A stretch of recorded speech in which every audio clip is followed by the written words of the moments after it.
Hello friends, welcome back to our channel पढ़ने with Shaurya. आज की इस वीडियो में हम लोग पढ़ेंगे class 8 NCERT English chapter 2 the tsunami. तो आज की इस वीडियो से हम लोग एक नया चैप्टर इंग्लिश का स्टार्ट करने जा रहे हैं जिसका नाम है द सुनामी। तो चलिए स्टार्ट करते हैं। बिफोर यू रीड, पहले हम लोग बिफोर यू रीड को कंप्लीट कर लेते हैं। Look at the map of Andaman and Nicobar island given here, यानी कि यहाँ पर एक अंडमान और निकोबार आइलैंड का मैप दिया गया है, इसे हम लोग देखना है। इसमें लिखा है now read the sentence below, rewrite incorrect ones after correcting the mistakes. Kachal is an island. It is part of the Andaman group of islands. Non-Kauri is an island in the Nicobar group. Kachal and Non-Kauri are more than 100 miles apart. In the scale of the map is given. The Andaman and Nicobar island are to the west of India. The Nicobar island are two is the north of the Andaman island. यानी कि ये जो 6 point लिखे गए हैं, ये इनमें कुछ गलती है जिनको आप लोग रिराइट करके करेक्ट फॉर्म में लिखना है। तो हम लोग बिना टाइम वेस्ट करके अपनी जो स्टोरी है उसे स्टार्ट करते हैं। तो a tsunami is a very large and powerful wave caused by earthquake under the sea. यानी कि जो सुनामी होती है ये एक बहुत बड़ी लार्ज और पावरफुल वेव होती है जो कि अर्थक्वेक जब सी में आता है तब ये जनरेट होती है। On 26 December 2004 a tsunami hit Thailand and part of India such as the Andaman and Nicobar island. यानी कि 26 दिसंबर और 26 दिसंबर 2004 में एक सुनामी टकराती है थाईलैंड और भारत के कुछ पार्ट्स में, जैसे कि भारत के कुछ पार्ट जैसे अंडमान और निकोबार आइलैंड में, एंड तमिलनाडु कोस्ट, और तमिलनाडु की जो कोस्ट है वहाँ पर भी सुनामी हिट करती है। Here are some stories of courage and survival, यानी कि यहाँ पर कुछ कहानी दे रखी है करेज की और सर्वाइवल की। करेज मतलब कैसे उन्होंने दूसरों को बचाया, और सर्वाइवल की मतलब कि कैसे उन्होंने सुनामी में सर्वाइव करा। Did animal sense that a tsunami was coming? Some stories suggest that they did, यानी कि क्या जो एनिमल्स होते हैं वो क्या सेंस कर सकते हैं कि सुनामी आने वाली है? पहले से उनको पता चल जाता है क्या, कि उनके पास कोई सिक्स्थ सेंस है कि उनको पहले से पता चल जाता है? इन सब स्टोरीज में हम लोग अभी आगे चल के इनके बारे में पढ़ेंगे। तो यहाँ से हमारे जो स्टोरी है उसका पार्ट 1 स्टार्ट होता है। तो चलिए इसे स्टार्ट करते हैं। These stories are all from the Andaman and Nicobar archipelago, यानी कि ये जितने भी स्टोरीज हैं ये सारी कहाँ की हैं? अंडमान और निकोबार आर्कीपेलागो का मतलब होता है ग्रुप ऑफ आइलैंड। जैसे कि ग्रुप ऑफ पीपल को हम लोग क्राउड कहते हैं, और जैसे फ्लीट ऑफ शिप, यानी जो शिप होती हैं, शिप मतलब पानी वाली जहाज, उनका जो ग्रुप होता है उसे हम लोग फ्लीट कहते हैं। वैसे ही जो आइलैंड का जो ग्रुप होता है उसे हम लोग आर्कीपेलागो कहते हैं। तो यानी कि जितनी भी कहानी है ये सारी अंडमान और निकोबार आइलैंड की ये सारी कहानी है। Ignatius was the manager of a cooperative society in Katchal, यानी कि जो इग्निशियस है, ये इग्निशियस एक आदमी का नाम है जो कि एक मैनेजर है कोऑपरेटिव सोसाइटी में। यानी कि एक जगह है कचौल एक जगह है, एक आइलैंड है, वहाँ पर एक कोऑपरेटिव सोसाइटी है जिसमें जो इग्निशियस है वो उस सोसाइटी का मैनेजर है।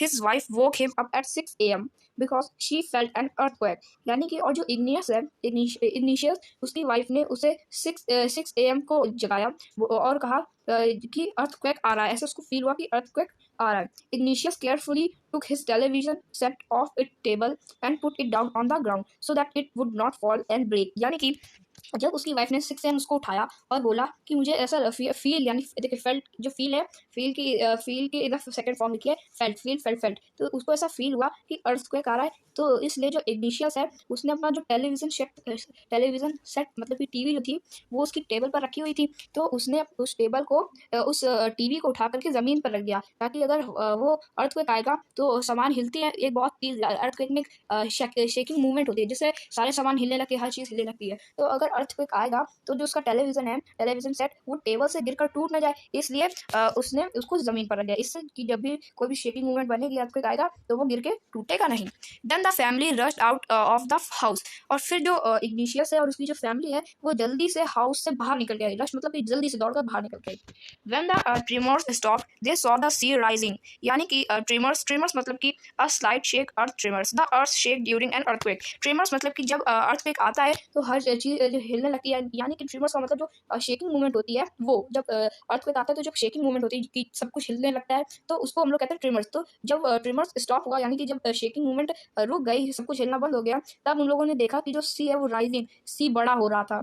In the cause and confusion two of his children caught hold of the hands of their mother's father and mother's brother and rushed in the opposite direction, यानी कि जो इन द कॉस्ट कॉस्ट मतलब कि complete disorder और confusion, यानी कि ऐसा complete disorder कि उन लोगों को कुछ समझ ही नहीं आ रहा, कंफ्यूजन हो रखी थी, कुछ समझ ही नहीं आ रहा था कि करना क्या है। तो उनके जो इग्निशियस है, उनके जो दो बच्चे थे, उन्होंने अपनी मदर्स फादर और अपने मदर्स ब्रदर, यानी कि अपने मम्मी के पापा यानी अपने नाना जी का हाथ, और अपने मम्मी के भाई यानी अपने मामा जी का हाथ, अपने जो इग्निशियस है, उनके जो दो बच्चे थे, उनको उन्होंने अपने नाना जी और अपने मामा जी का हाथ टाइट से पकड़ लिया, और जो वो सुनामी आ रही थी उसके अपोजिट डायरेक्शन में भागने लगे। He never saw them again, यानी कि जो इग्निशियस थे, उन्होंने फिर उन्हें कभी नहीं देखा। उन्हें के लिए यानी कि उन्होंने अपने बच्चों के नाना जी और मामा जी को कभी नहीं देखा, और अपने जो उनके जो दो बच्चे थे उनको भी कभी नहीं देखा, मतलब कि वो दोनों उस सुनामी में बहकर खत्म हो गए, मर गए। His wife was also swept away, और जो इग्निशियस की जो वाइफ थी वो भी पानी में बह गई। Only the three other children who came with him were saved, यानी कि जो इग्निशियस के पांच बच्चे थे, पांच बच्चों में से उसके जो दो बच्चे थे, उन्होंने अपने वो और उनके नाना जी और मामा जी उनके साथ में रह करके वो डूब गए। उनकी जो वाइफ थी वो भी बह गई, और जो उनके तीन बच्चे थे और जो इग्निशियस थे वो दोनों साथ में थे, इसलिए जो इग्निशियस है उसने अपने तीन बच्चे जो बच गए थे उन्हें बचा लिया, वो लोग सेफ हो गए। फिर हमारे यहाँ पे एक दूसरी स्टोरी दी गई है संजीव की, तो इसे भी हम लोग पढ़ते हैं।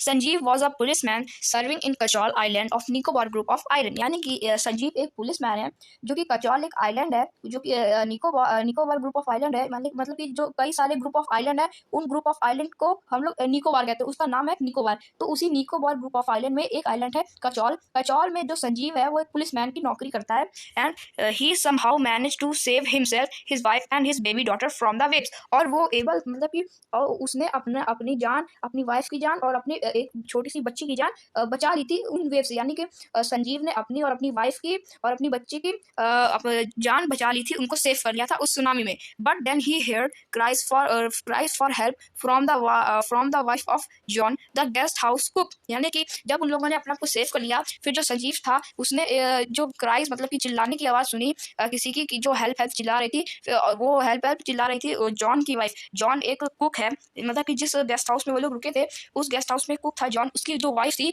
वो हेल्प हेल्प चिल्ला रही थी। तो Sanjeev jump into the water to rescue her, but they were both swept away, यानी कि जो संजीव था, उसने जैसे ही देखा कि उसकी जो कुक है जॉन, उसकी वाइफ डूब रही है और वो हेल्प हेल्प के लिए चिल्ला रही है, तो उसके लिए तो जो संजीव था वो एक पुलिसमैन था और उसकी ड्यूटी थी कि उसे बचाना, तो वो जल्दी से उस पानी में कूद पड़ा उनको उस जॉन की वाइफ को रेस्क्यू करने के लिए, लेकिन वो दोनों बह गए। फिर यहाँ पे हमारी एक और कहानी दी गई है मेघना की, तो इसे भी हम लोग पढ़ते हैं। 13-year-old मेघना was swept away along with her parents and 77 other people, यानी कि एक 13 साल की बच्ची मेघना पानी में अपने पेरेंट्स के साथ बह गई, और 77 लोगों के साथ, यानी कि मेघना और उसके पेरेंट्स 77 पीपल्स के साथ उस पानी में वेव्स सुनामी में बह गए। She spent 2 days floating in the sea holding on to a wooden door, और उसने अपना 2 टाइम मतलब उसने 2 दिन जो सी है उसी में वो फ्लोट करती रही। एक वुडन डोर था, उसके ऊपर वो उसको पकड़ लिया था मेघना ने, और वो 2 दिन तक वहीं पर फंसी रही, उस डोर के साथ ही वो वहां पर फ्लोट करती रही 2 दिन तक। 11 times she saw relief helicopters overhead but they did not see her, यानी कि जो रिलीफ हेलीकॉप्टर्स होते हैं, यानी कि जब कहीं पर सुनामी आ जाती है तो वहाँ पे रिलीफ पहुंचाने के लिए हेलीकॉप्टर्स आते हैं, वहाँ से ऊपर से देखते हैं, जैसे कि देहरादून में जब बाढ़ आई थी तो वहाँ पर भी हेलीकॉप्टर्स को घूम रहे थे, वो सब रिलीफ हेलीकॉप्टर्स है, यानी कि कोई भी अगर दिक्कत में हो, अगर कोई जिंदा हो तो वो लोग उसे रेस्क्यू कर ले और उसको हॉस्पिटल पहुंचा ले, वो होते हैं रिलीफ हेलीकॉप्टर्स। यानी कि जो मेघना थी उसके ऊपर से 11 टाइम्स रिलीफ हेलीकॉप्टर्स गए, लेकिन तब भी रिलीफ हेलीकॉप्टर्स ने उन्हें मेघना को नहीं देखा। She was brought to the shore by a wave and was found walking on the sea shore in a days, यानी कि फिर अचानक से एक लहर आई जिसने कि जो मेघना थी, मेघना को शी शोर तक पहुंचा दिया। शी शोर मतलब कि जो समुद्र का किनारा होता है, समुद्र का किनारा उसे सी शोर कहते हैं, सी शोर, तो वहां पहुंचा दिया। और फिर जो मेघना थी वो वॉक कर रही थी ऐसे डेज मतलब कि इतना शॉकिंग में वहाँ वॉक कर रही थी सी में, कि ये सब हुआ क्या, कैसे हुआ। तो ये जो मेघना की कहानी थी ये भी हमारी हो चुकी है। एक और कहानी इसमें अल्मास जावेद, तो इसे भी हम लोग पढ़ते हैं। Almas Javed was 10 years old, जो अल्मास जावेद था वो 10 साल का था, 10 साल की थी। She was a student of Carmel convent in Port Blair where her father had a petrol pump. यानी कि जो अलमस जावेद थी वो एक कार्मल कॉन्वेंट स्कूल की एक स्टूडेंट थी जो कि पोर्ट ब्लेयर में, port Blair Andaman and Nicobar की राजधानी है। तो जो पोर्ट ब्लेयर में एक स्कूल था कार्मल कॉन्वेंट, वो वहाँ की स्टूडेंट थी और जो उसके पापा थे उसके पापा के पास पेट्रोल पंप था। Her mother Rahila's home was in Nancowry island, the family had gone there to celebrate Christmas. यानी कि जो उस रहीलाज है, यानी कि जो अलमास जावेद है उसकी जो मदर है रहीला, उनका जो घर है वो नॉन कॉरी आइलैंड में है। नॉन कॉरी भी एक आइलैंड है, जैसे कशॉल आइलैंड है वैसे एक नॉन कॉरी आइलैंड भी है। तो उनकी जो फैमिली थी वो नॉन कॉरी आइलैंड गई थी क्रिसमस सेलिब्रेट करने के लिए। When the trimmers came early in the morning the family was sleeping. यानी कि जब ट्रिमर्स मतलब शेकिंग मूवमेंट जब हुआ तो जो अलमास थी वो सब लोग सो रहे थे। Almas father saw the sea water recede मतलब कि move back from where it was. यानी कि जो अलमास फादर थे, जो अलमास के फादर जो थे, उन्होंने देखा कि जो पानी है वो रिसीड हो रहा है। रिसीड मतलब कि जहाँ पर पानी है वो उससे पीछे जा रहा है। यानी कि जब भी सुनामी आती है तो पानी अपनी जगह से पीछे जाता है और फिर खूब बड़ी सी वेव में आकर के आगे बढ़ जाता है। तो he understood that the water would come rushing back with a great force. यानी कि जो अलमास के फादर थे उनको पता चल गया, तो समझ गए थे कि जो पानी है वो पीछे जा रहा है, फिर उसके बाद फिर एक रशिंग बैक आएगा, वो भी बहुत बड़े फोर्स के साथ। यानी कि फिर पानी बहुत तेजी से आएगा एक बहुत ज्यादा फोर्स के साथ। He woke everyone up and try to rush them to a safer place. फिर उन्होंने सबको जगाने का ट्राई करा और उनको एक सेफ प्लेस में ले जाने की कोशिश करी। As they run, her grandfather was hit on the head by something and he fell down। और उन लोगों को जैसे उन्होंने जगाया और जैसे वो लोग भागने लगे तो उनके जो ग्रैंडफादर थे, इनके ग्रैंडफादर अलमास जावेद जो था, अलमास जावेद के जो ग्रैंडफादर थे, उनको क्या हुआ कि कोई चीज उनके सर में लगी, जिससे क्या हुआ कि वो वहीं पर गिर गए। Her father rush to help him. और जो उनके फादर थे, यानी कि जो अलमास के जो फादर थे, वो अपने फादर को, यानी कि जो अलमास के जो फादर थे वो अपने फादर को बचाने के लिए जैसे ही भागे, then came the first giant wave that swept both them away. तभी जैसे वो अपने फादर को बचाने के लिए गए, अलमास के फादर, तभी उन्होंने देखा कि एक बहुत बड़ी जायंट वेव आ रही है और वो दोनों उसी में बह गए। क्या कौन बह गए? अलमास के फादर और अलमास के ग्रैंडफादर उसी जायंट वेव में बह गए। फिर क्या हुआ? Almas mother and aunts stood clinging to the leaves of a coconut tree calling out to her. यानी कि जो अलमास की मदर थी उन्होंने और जो उनकी आंट्स थी, उन्होंने जो कोकोनट ट्री होते हैं उनके लीव्स को पकड़ रखा था और वो अलमास को भी कह रही थी जल्दी आओ और इसे पकड़ लो। A wave uprooted the tree and they two were washed away. यानी कि जो अलमास की जो मदर थी और जो उनकी आंट्स थी, उन्होंने एक पेड़ को पकड़ लिया था और कोकोनट ट्री की जो लीव्स होती हैं उन्हें पकड़ लिया था और उन्हें बोल रही थी कि तुम भी आ जाओ और इसे पकड़ लो। लेकिन एक वेव आई जिससे क्या हुआ कि जो कोकोनट ट्री था वो अपरूट हो गया। अपरूट मतलब कि जड़ से उखड़ गया। जो वेव आई उसने उस कोकोनट ट्री को जड़ से उखाड़ दिया और वो सब लोग बह गए। Alma saw a log of wood floating. She climbed on to it. Then she fainted. When she woke up, she was in a hospital in Kamota। यानी कि जो अलमास जो थी वो अपनी आंट्स और अपनी मदर के साथ थी नहीं, तभी तो उनकी मदर जो थी अलमास की, उसे बता रही थी कि तुम भी आ जाओ कोकोनट ट्री को पकड़ लो। लेकिन जब तक अलमास आती, वो जो कोकोनट ट्री था वो जड़ से उखड़ के और उनकी जो मदर और आंट्स थी वो सब बह गई। और तभी जो अलमास थे उसने देखा कि एक जो लॉग ऑफ वुड है, यानी कि एक लकड़ी का टुकड़ा, वो बह रहा है समुद्र के ऊपर। तो जो अलमास थी उसने वो उस लॉग ऑफ वुड में जल्दी से क्लाइंब हुई और फिर वो बेहोश हो गई। और जब उसकी आंखें खोली, जब वो जगी, तो वो एक हॉस्पिटल में थी। कमोरता भी एक आइलैंड है, वहां पर वो एक हॉस्पिटल में थी। From there she was brought to Port Blair. और फिर उसके बाद फिर वो वहां से पोर्ट ब्लेयर चली गई। The little girl does not want to talk about the incident with anyone, she is still traumatised. यानी कि ये जो छोटी लड़की थी अलमास जावेद, वो अभी तक इस इंसिडेंट के बारे में नहीं बात करना चाहती और वो अभी भी ट्रॉमेटाइज है, यानी वो अभी भी ट्रॉमा में है। ट्रॉमा मतलब ग्रेटली शॉक एंड डिस्ट्रेस, यानी वो अभी भी उस शॉक में है। तो ये अब हमारा यहाँ पर कॉम्प्रीहेंशन चेक है, इसे भी हम लोग इसी वीडियो में कर लेते हैं। Say whether the following are true और फॉल्स। यानी कि इनमें जितने इसमें कहा गया अगर ट्रू है तो उसे ट्रू करिए और अगर फॉल्स है तो उसे फॉल्स करिए। Igneous lost his wife, 2 children, his father in law and his brother in law in the tsunami. यानी कि जो इग्निशियस है, जिसकी हम लोग ने फर्स्ट स्टोरी पढ़ी थी, उसमें क्या हुआ था कि इग्निशियस के जो 5 चिल्ड्रन थे, उनमें से जो 2 चिल्ड्रन थे, उन्होंने अपने फादर इन लॉ मतलब कि उन्होंने अपने नाना जी का हाथ पकड़ लिया था और अपने मामा जी का हाथ पकड़ लिया था। तो और वो फिर वो सुनामी के अपोजिट डायरेक्शन भागने लगे थे, लेकिन सुनामी ने उन चारों को बहा दिया और जो इग्निशियस की वाइफ थी उसको भी बहा दिया। तो जो फर्स्ट स्टेटमेंट है ये ट्रू है।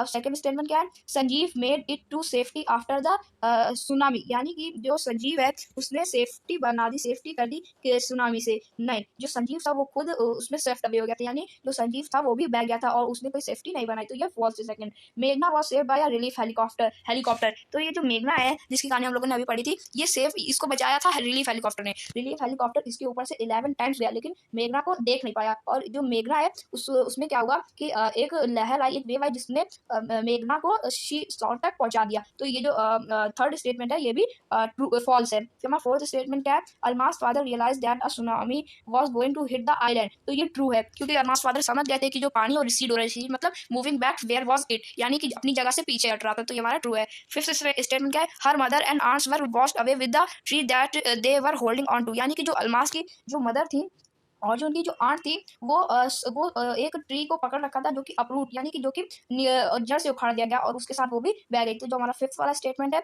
ये बिल्कुल ट्रू है। तो हमारा जो ये स्टोरी, इसका जो फर्स्ट पार्ट है ये हम लोगों ने कंप्लीट कर लिया है। अब इसका जो सेकंड पार्ट है वो हम लोग करेंगे नेक्स्ट वीडियो में। आज की इस वीडियो में इतना ही, मिलेंगे नेक्स्ट वीडियो में नेक्स्ट पार्ट के साथ। Thank you very much.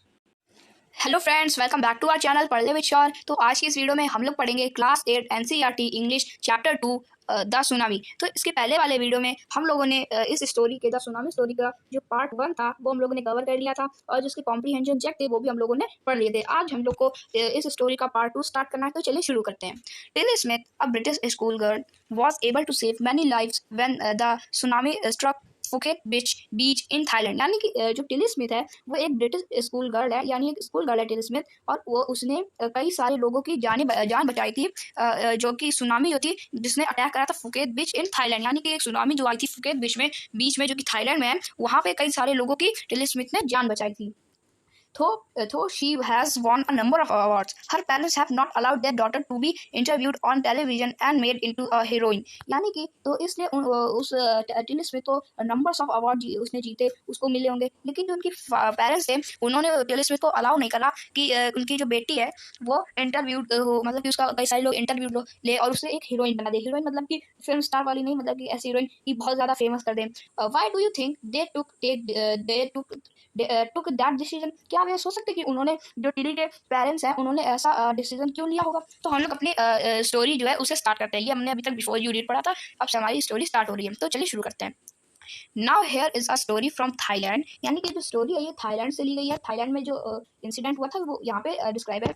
The Smith family from south east England were celebrating Christmas at a beach resort in southern Thailand. यानी कि जो स्मिथ फैमिली है वो साउथ ईस्ट इंग्लैंड में रहती है और वो क्रिसमस सेलिब्रेट करने आई थी थाईलैंड के एक बीच रिजॉर्ट में। Tilly Smith was 10 year old school girl, her sister was 7 year old. यानी कि जो टिली स्मिथ है वो 10 साल की स्कूल गर्ल है और जो उसकी जो सिस्टर है वो 7 ईयर्स ओल्ड है। Their parents were Penny and Colin Smith, यानी कि जो उसके पेरेंट्स हैं उनका नाम है Penny Smith and Colin Smith. It was 26 December 2004, यानी कि यहाँ भी वही डेट है 26 दिसंबर 2004, यानी कि 26 दिसंबर 2004 को बहुत सारी जगहों में सुनामी आई थी। Deadly tsunami waves were already on their way, और जो डेडली सुनामी वेव्स यानी जान जो किसी की भी जान ले वो सब अपने रास्ते में ही थी। They had been triggered by a massive earthquake of northern Sumatra earlier that morning. यानी कि जो वेव्स थी वो हिट होती है एक मैसिव अर्थक्वेक से जो कि नॉर्दर्न सुमात्रा में सुबह आया था। The water was swelling and kept coming in. Penney Smith remembered the beach was getting smaller and smaller, I didn't know what was happening. यानी कि जो वाटर था वो स्वेलिंग होने लगा। स्वेलिंग मतलब कि जो पानी है वो बढ़ता जा रहा था, और जो पेनी और स्मिथ जो थे, जो पेनी स्मिथ थी, उन्होंने ये रिमेंबर करा, इन्होंने इनको याद था कि जो बीच था वो छोटा होता जा रहा था, स्मॉलर एंड स्मॉलर, यानी छोटा से छोटा होता जा रहा था, यानी पानी पीछे जाता जा रहा था और वो मतलब कि और वो बड़ा होता जा रहा था समुद्र। एंड और जो पेनी स्मिथ थी वो नहीं जानती थी कि ये क्या हो रहा है, but Tilly Smith sense that something was wrong. लेकिन जो टिली स्मिथ थी उन्होंने सेंस करा कि कुछ तो गलत हो रहा है। Her mind kept going back to the geography lesson she had taken in England just 2 week before she flew out to Thailand with her family. यानी कि जो टिली स्मिथ है उनका जो माइंड था वो जल्दी से ज्योग्राफी लेसन में गया, जो कि उन्होंने इंग्लैंड में पढ़ा था, जस्ट 2 वीक्स पहले ही पढ़ा था, और फिर उसके बाद वो थाईलैंड आ गई थी अपनी फैमिली के साथ। Tilly saw the sea slowly rise and start to form bubbles and form whirlpools। यानी कि जो टिली स्मिथ, उन्होंने देखा कि जो सी है वो स्लोली राइज हो रहा है, यानी बड़ा हो रहा है, और वो फॉर्म हो रहा है, मतलब कि जैसे जो पानी है उसमें झाग नहीं बनने लगता, उसी को फॉर्म कहते हैं। और जो सी था उसमें झाग बनने लगा, फोम बनने लगा, और जो बबल्स उसमें फॉर्म होने लगे, वायरपूल्स फॉर्म होने लगे। And she remember that she had seen this in class in a video of tsunami that had hit the Hawaiian island in 1946। Hawaiian island 1946, यानी कि फिर उन्होंने देखा, उनको याद आया कि जैसा अभी हो रहा है कि जो सी है उसमें वायरपूल्स आ रहे हैं, उसमें फोम हो रहा है, बबल्स आ रहे हैं, तो उनको तुरंत याद आया कि ऐसा उन्होंने अपनी क्लास में एक वीडियो देखा था सुनामी का, जिसमें क्या था कि एक हवाईयन आइलैंड था। हवाईयन क्या है? हवाईयन एक आइलैंड है जो कि यूएसए का है। जो एक हवाईयन आइलैंड है उसमें सुनामी इसी तरीके से हिट हुई थी 1946 में। Her geography teacher had shown her class the video and told them that tsunamis can be caused by earthquakes, volcanoes and landslides. यानी कि जो उनकी ज्योग्राफी टीचर थी उन्होंने उन्हें बताया था एक वीडियो में कि उन्होंने वीडियो उनको शो करा था और बताया था कि जो सुनामी होती है वो कैसे जनरेट होती है। वो तो अर्थक्वेक से जनरेट होती है, या फिर वोल्केनोज से, या फिर लैंडस्लाइड से। Tilly started to scream at her family to get off the beach. She talked about the earthquake under the sea. यानी कि जो टिली थी उसने स्क्रीम करना स्टार्ट कर दिया था और अपने जो जितनी भी फैमिली थी उनको बीच से हटाना शुरू कर दिया था, और वो किसी अर्थक्वेक के बारे में बोल रही थी जो कि एक सी के अंदर आ रहा है। She got more and more hysterical said her mother Penny. यानी कि वो जो टिली स्मिथ थी वो बहुत ही ज्यादा हिस्टैरिकल हो गई थी अपनी मदर को। सेड हर मदर, उनकी मदर बता रही थी कि वो टिली स्मिथ बहुत ज्यादा हिस्टैरिकल मतलब कि when you are hysterical you shout, laugh और cry in a wild excited way without any control over yourself. यानी कि हिस्टैरिकल मतलब ये होता है कि जब भी आपको कुछ हिस्टैरिकल होता है तो आप लोग ऐसा हंसते हो या फिर ऐसा चिल्लाते हो। वाइल्ड एक्साइटेड यानी कि अनकंट्रोलेबल, आपको एक्साइटमेंट जब होती है, कुछ आप चिल्लाते हो तो वैसा। यानी कि आप ऐसे चिल्ला रही थी टिली स्मिथ की वो इतनी तेज से चिल्ला रही थी कि किसी सुनामी के बारे में उससे बात कर रही थी और उन्हें कंट्रोल भी नहीं करा जा रहा था। I did not know what a tsunami was. जो उनकी मदर थी पैनी, वो रियली नहीं जानती थी कि जो वो सुनामी क्या होती है। But seeing my daughter so frightened I thought something serious must be going on. लेकिन जैसे उन्होंने देखा कि उन्होंने अपनी बेटी को जैसे देखा कि वो बहुत फ्राइटेंड, बहुत डरी हुई है, तो उन्होंने भी सीरियस लेना शुरू करा और जाने लगी। Tilly's parents took her and her sister away from the beach to the swimming pool at the hotel. यानी कि जो टिलीज के जो टिलीज में थे, उनके जो पेरेंट्स थे, उन्होंने टिली और उसकी सिस्टर को उस बीच से लेकर एक स्विमिंग पूल के एक होटल में ले गए। A number of other tourist also left the beach with them. और जो बहुत सारे टूरिस्ट थे उन्होंने भी बीच को लेफ्ट करा टिली स्मिथ के पेरेंट्स और उनके साथ। Then it was as if the entire sea had come out after them. I was screaming run. यानी कि फिर एक बड़ी सी जायंट जो सी थी वो पूरा बीच में आ गई थी। यानी जहाँ पे वो लोग सेलिब्रेट कर रहे थे वहां से पूरा जो बीच बचा ही नहीं था, वो पूरा जो सी था वो सब उसमें स्क्रीमिंग हो गया था, उसमें अंदर आ गया था। रन। फिर वो भागे और सब लोग चिल्ला रहे थे, मतलब कि जो पैनी थी उन्होंने कहा रन, भागो। The family took refuge in the third floor of the hotel. क्योंकि फैमिली थी वो थर्ड फ्लोर में चली गई। The building with stood the surge of the 3 tsunami waves. यानी जो बिल्डिंग थी जिस होटल में वो लोग रुक गए थे, उस होटल में 3 बार एक लार्ज वेव आई, और लार्ज वेव आई। If they had stayed on the beach they would not have been alive. और अगर वो लोग उसमें बीच में रहते और अगर टेलर स्विफ्ट उसमें ध्यान ना देती या फिर वो लोग उसको सीरियस ना लेते तो वो लोग जिंदा ना बच पाते। The Smiths later meet other tourist who had lost entire families thanks to Tilly and her geography lesson they had been forewarned. यानी कि जो टेलर स्मिथ थी वो बाद में उन सब टूरिस्ट से मिले जिन्होंने अपने फैमिली मेंबर्स को खो दिया, जिनके फैमिली मेंबर्स उस सुनामी में बह गए। Thanks to Tilly and her geography lesson. जो टिली है उसको थैंक्स और उसके ज्योग्राफी लेसन को थैंक्स, और उसने जो अपने पेरेंट्स को फॉरवॉर्न करा। Tilly went back to her school in England and told her classmate her terrifying tale. और जब टिली इंग्लैंड गई फिर उसने अपने जो फ्रेंड्स थे उनको ये टेरिफाइंग टेल यानी खतरनाक टेल मतलब कहानी सुनाई। तो ये जो हमारी एक कहानी थी टेलर स्विफ्ट की पार्ट 2, ये भी हमारे स्टोरी का कंप्लीट होता है। अब इसमें कुछ कॉम्प्रीहेंशन चेक दिए गए हैं, इसे भी हम लोग कर लेते हैं। Answer the following in a phrase और सेंटेंस। यानी इन क्वेश्चन का हम लोग एक सेंटेंस पे आंसर देना है। Why did Tilly's family came to Thailand? यानी कि जो टिली की फैमिली थी वो थाईलैंड क्यों आई थी? हाँ, तो इसका आंसर ये होगा कि Tilly's family come to Thailand to celebrate Christmas. तो वो लोग यहाँ पर थाईलैंड में क्रिसमस सेलिब्रेट करने आए थे। What were the warning signs that both Tilly and her mother saw? यानी कि जो टिली और टिली की मदर थी उन्होंने कौन से वार्निंग साइन देखे थे जो कि टिली और टिली की मदर ने देखे थे कि सुनामी आ रही थी? तो इसका आंसर ये होगा Tilly and Tilly's mother were seeing warning signs like the sea was go back where was it and it's swelling and it's making foam and bubbles and whirlpools. These was are warning signs that Tilly and her mother saw. यानी कि इसका मतलब ये कि Tilly और Tilly की mother ने ये साइन देखे कि जो सी था वो अपनी जगह से पीछे जाने लगा था, वो स्वेल कर रहा था और उसमें फोम और जो वायरपूल्स और बबल्स वो क्रिएट हो रहे थे और वो अपनी जगह से पीछे जा रहा था। ये do you think Tilly's mother was alarm by them? क्या आप लोग सोचते हैं कि जो टिली की जो मदर थी उनको जो अलार्म करा था वो खुद से हुई थी? नो, इसका आंसर है नो, बिकॉज जो टिली थी मतलब कि जो टिली थी वो जब वो जो हिस्टैरिकली चिल्लाने लगी व्हेन जो उनके जो हिस्टैरिकली चिल्लाने लगी टिली स्मिथ, तो उनको लगा कि उनकी बेटी इतनी डरी हुई है तो हमें इन्हें सीरियस लेना पड़ेगा। Where have Tilly seen the sea behaving in the same strange fashion, यानी कि जो टिली थी उन्होंने ये कहाँ पर देखा था कि सी ऐसा बिहेव करेगा जब एक स्ट्रेंज सुनामी आने लगेगी। तो इसका आंसर ये है, Tilly see this strange behaving of the sea in her classroom in geography lesson when her teacher teach her. तो इसका आंसर ये होगा कि इन्होंने ये तब देखा था कि जब जो टीचर थी इनकी ज्योग्राफी लेसन जब पढ़ा रही थी तो उन्होंने उस वीडियो में इसे देखा था। अब वहाँ जो फिफ्थ क्वेश्चन है इसे भी हम लोग फिफ्थ कॉम्प्रिहेंशन चेक है, इसे भी हम लोग देख लेते हैं।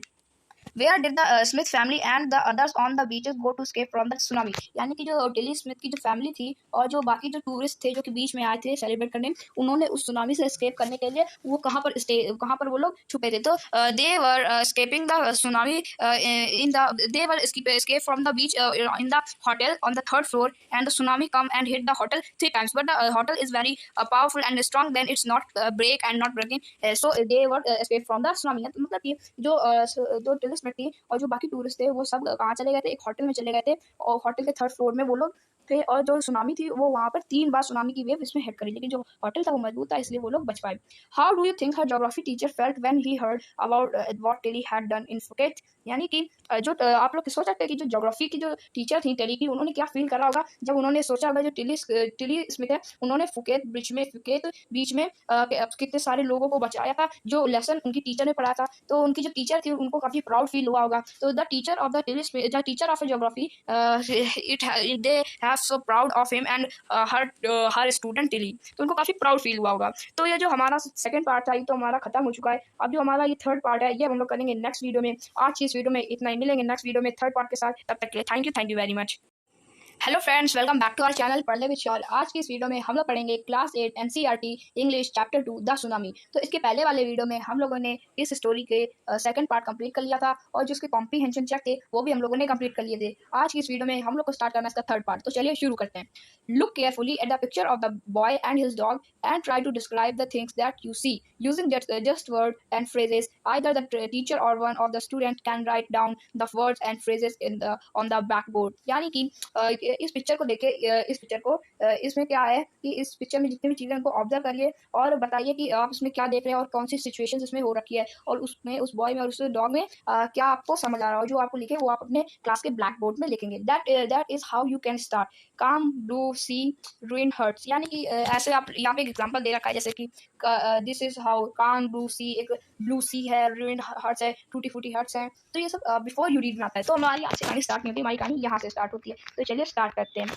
Before the giant waves slammed into the coast in India and Sri Lanka, wild and domestic animals seemed to know what was about to happen। यानी कि एक जायंट वेव से पहले इंडिया और श्रीलंका के जो वाइल्ड डोमेस्टिक एनिमल्स थे वो सब जान चुके थे कि यहाँ पे क्या होने वाला है। They fled to safety, वो सेफ्टी में चले गए थे। According to eyewitness account, elephant screamed and run for higher ground। यानी कि एक आई विटनेस से बताया जाए कि एक लोग हैं जिन्होंने अपनी आई से देखा, अपनी आई विटनेस से देखा कि जो एलिफेंट है वो स्क्रीम, मतलब कि उन्होंने काफी जोर से चिल्लाया और हायर ग्राउंड में चले गए, यानी ऊंचे ग्राउंड में। क्योंकि जो सुनामी आती है वो निचले भाग में जा पाती है, यानी कि जो जगह ढलान में उसमें सुनामी, उसमें पानी जल्दी से आ जाता है, लेकिन जो ऊंचा जगह है वहाँ पे पानी नहीं आ सकता। इसीलिए जो एलिफेंट्स है वो चिल्ला करके स्क्रीम करके वो हायर ग्राउंड में चले गए। Dog refuse to go outdoors, यानी कि जो डॉग्स है वो उन्होंने बाहर जाना बंद कर दिया। Flamingos abandoned their low lying breeding areas, और जो फ्लैमिंगोस थे वो उन्होंने लो लाइन ब्रीडिंग एरिया में जाना कर दिया। And zoo animal rushed into their shelter and could not be enticed to come back out, और जो जू एनिमल्स थे वो अपने शेल्टर ही में रहे। यानी कि जो जू एनिमल, आप लोग जू गए होंगे तो वहाँ पे देखा होगा हर एक एनिमल का घर बनाया जाता है और उसके आगे एक बड़ा सा ग्राउंड रहता है जहाँ पे वो लोग वहाँ पे टहल सके, खेल सके। तो वो जो जू एनिमल्स थे वो वहाँ पर अपने शेल्टर ही में रहे और वो वहाँ से बाहर आना उन्होंने बंद कर दिया। Many people believe that animals possess a sixth sense and know when the earth is going to shake, यानी कि बहुत लोग कहते हैं, बहुत लोग ये सोचते हैं और विश्वास करते हैं कि जो एनिमल होते हैं उनको एक सिक्स्थ सेंस होता है जिससे उन्हें पता चल जाता है कि जो अर्थ है वो गोइंग टू शेक, यानी वो उसमें कोई शेकिंग मूवमेंट आने वाला है या कोई अर्थक्वेक आने वाला है या कोई डिजास्टर आने वाला है। उनको उनसे अपने सिक्स्थ सेंस से पता चल जाता है, ऐसा कुछ लोग मानते हैं, विश्वास करते हैं। Some experts believe believe that animals more acute hearing helps them to hear और फील द अर्थ्स वाइब्रेशन। और कुछ जो लोग हैं वो ये बिलीव करते हैं जो एनिमल होते हैं वो बहुत ज़्यादा हेयर कर लेते हैं, यानी बहुत ज़्यादा सुन सकते हैं, यानी इंसान के मुकाबले एनिमल काफ़ी ज़्यादा सुन सकते हैं, और जो एनिमल्स होते हैं वो अर्थ की जो वाइब्रेशन है उसे फील कर सकते हैं। They can sense an approaching disaster long before humans realise what's going on. और वो ये सब जान लेते हैं उस डिजास्टर के बारे में, बड़े डिजास्टर के बारे में, जो कि ह्यूमन रियलाइज नहीं कर सकते कि क्या होने वाला है। We can not be sure whether animals have a sixth sense और नॉट। और हम लोग अभी तक श्योर नहीं हो सके कि एनिमल्स के सिक्स्थ सेंस होता है या नहीं होता है। But the fact is that the giant waves that rolled through the Indian Ocean killed more than 1,50,000 people in a dozen country, but not many animals have been reported dead. यानी कि जो Indian ocean में जितने भी wave आई थी, tsunami आई थी, उसने मोर than 1,50,000 लोगों की जान ली थी। डजन कंट्री में, बहुत सारी कंट्रीज में जितनी भी डेथ हुई थी अप्रोच मोर देन 1,50,000 लोग की होती। लेकिन वहाँ पे जो एनिमल्स की जितनी भी डेथ हुई थी उसमें कुछ भी ज़्यादा नहीं, कुछ भी मतलब कि मुकाबले बहुत ही कम डेथ हुई थी एनिमल्स की। Along Indians cultural coast where thousands of people perished, buffaloes, goats and dogs were found unharmed. यानी कि जो इंडिया है, इंडिया के थाउजेंड्स ऑफ पीपल पेरिश्ड, यानी बहुत सारे लोगों ने देखा कि जो बफेलो, गोट्स और डॉग्स और जो ये सब अनहार्म पाए गए, यानी कि ये सब अनहार्म पाए गए किसमें, सुनामी में, उनको कुछ हार्म ही नहीं हुआ। The Yala national park in Sri Lanka is home to a variety of animal including elephants, leopards and 130 species of birds. यानी कि जो याला नेशनल पार्क है श्रीलंका का, वहाँ पर वैरायटी ऑफ एनिमल्स रहते हैं, जैसे कि एलिफेंट्स रहते हैं, लेपर्ड्स रहते हैं, और 130 स्पेशीज ऑफ बर्ड्स, यानी कि 130 टाइप्स की बर्ड्स भी रहती हैं। यानी 130 बर्ड्स नहीं, अलग अलग वैरायटी स्पेशीज है। 130 तो स्पेशीज है, उसमें एक स्पेशीज में कितनी बर्ड्स होती हैं, इतने सारे एनिमल्स रहते हैं। 60 visitors were washed away from the Patangala beach, एक बीच है वहाँ पर पतांगला बीच, उस बीच में 60 विजिटर्स जो थे वो वॉश्ड अवे हो गए इनसाइड द पार्क। मतलब कि जो इतने सारे एलिफेंट्स, मतलब कि एनिमल्स थे, एलिफेंट्स, लेपर्ड्स और 130 स्पेशीज ऑफ बर्ड्स, और उसमें 60 विजिटर भी थे उस याला नेशनल पार्क में। तभी वहाँ पे सुनामी आती है, और उसमें क्या होता है कि जो 160 विजिटर्स होते हैं वो सब पतांगला बीच, मतलब कि वो सब मर जाते हैं, वो सारे के सारे मर जाते हैं पार्क में। But no animal characters were found, लेकिन कोई भी एनिमल का जो कैरेक्टर्स है, उसकी जो डेड बॉडी है वो फाउंड नहीं हुई। एक्सेप्ट फॉर 2 वाटर बफेलोज, बस उसमें खाली 2 वाटर बफेलोज की जान गई थी। About an hour before the tsunami hit, people at Yala National Park had observed 3 elephants running away from the Patangla beach। यानी कि जो याला नेशनल पार्क है उसमें सुनामी हिट करने से पहले लोगों ने ऑब्जर्व करा था कि जो तीन एलिफेंट्स हैं वो इतनी जोर से रनिंग कर रहे थे चिल्ला चिल्ला के पटांगला बीच की तरफ। A Sri Lanka gentleman Sri Lankan gentleman who lives on the coast near Gale said his 2 dogs would not go for their daily run on the beach। यानी कि एक श्रीलंकन जेंटलमैन है, एक श्रीलंका में एक आदमी रहता है जो कि एक कोस्टल एरिया के पास में रहता है, और एक गेल एक सिटी है श्रीलंका में, वहाँ पे वो रहता है। वो एक सी के किनारे ही है कोस्टल एरिया के, और उसके जो डॉग्स है वो डॉग्स को तो कितना पसंद होता है बाहर जाना। लेकिन उस दिन जब वो जेंटलमैन जो आदमी था वो उनको लेकर जा रहा था बाहर बीच में वॉक कराने के लिए, लेकिन वो दोनों डॉग्स नहीं जा रहे थे। They are usually excited to go on this outing, he said, but on the day they refused to go and most probably saved his life। और वो जो 2 डॉग्स थे उनको बहुत एक्साइटमेंट होता था, जब उनको बाहर जाना था वो बहुत एक्साइटेड होते थे, लेकिन उस दिन वो लोग रिफ्यूज, मतलब कि वो लोग जा ही नहीं रहते, और इसीलिए उनकी जो लाइफ है वो बच सकी उन 2 डॉग्स की वजह से, उन 2 डॉग्स और उस जेंटलमैन की लाइफ बच सकी। यानी कि जो हमारा ये चैप्टर है इसके हमने इसकी स्टोरी के जो 3rd पार्ट थे वो हम लोगों ने कवर कर लिए थे। ये 3rd पार्ट भी हमारा खत्म होता है। इसके कुछ कॉम्प्रीहेंशन चेक है वो भी हम लोग इस वीडियो में कंप्लीट कर लेते हैं। Comprehension check, answer using the phrase और अ सेंटेंस, यानी कि आंसर एक सेंटेंस या फ्रेज में आप लोग बोल सकते हैं। In the tsunami 1,50,000 people died, how many animal died. यानी कि जब सुनामी आई थी तो उसमें 1,50,000 पीपल जो थे वो मर गए थे, लेकिन कितने एनिमल्स मरे थे?